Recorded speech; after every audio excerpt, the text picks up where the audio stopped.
Jack Adcock, professional gambler, and should we say syndicate manager? Would you describe yourself as that? Yes, yeah. Jack of all trades. Now, this is not a top 10, this is a top 11. You've lost 3 stone in how long?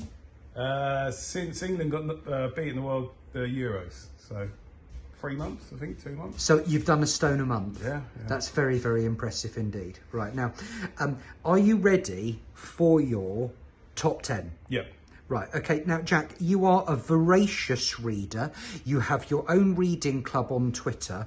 Could you please give us, because I know that one book wouldn't be enough for you, what 3 books have you taken the most from?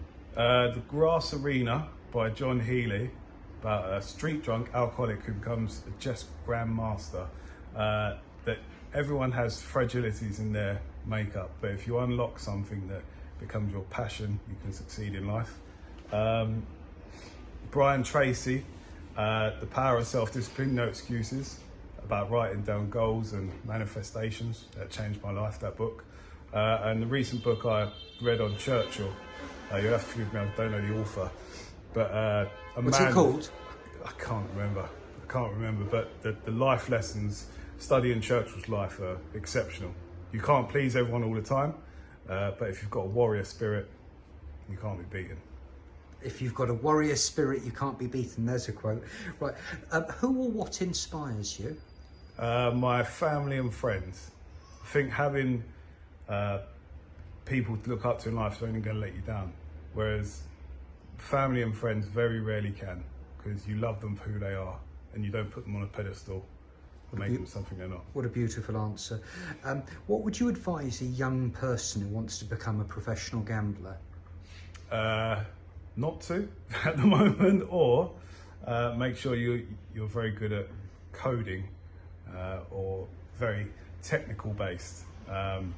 It's not so much about being in the bookmakers, knowing an inside job anymore. It's about having a better model and a better, setup technologically these days.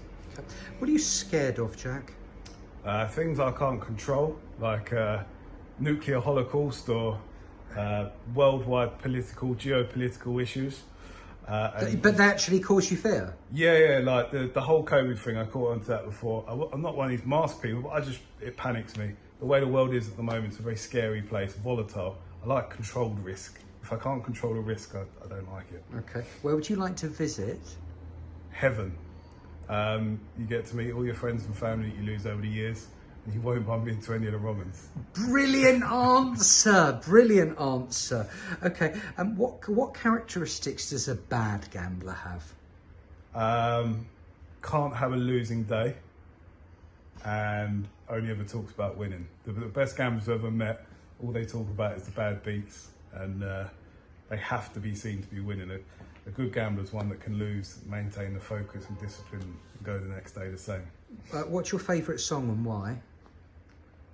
I love music. It's on all the time, so I couldn't choose one song. I think that Steve Harley, Cockney Rebel, Come Up and See Me Make Me Smile. So it reminds me of a great time in my life when I used to go to the pub every week with my dad and close friends.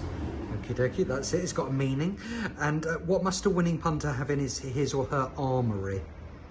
A loyal group of people to work with who can keep a secret, and discipline.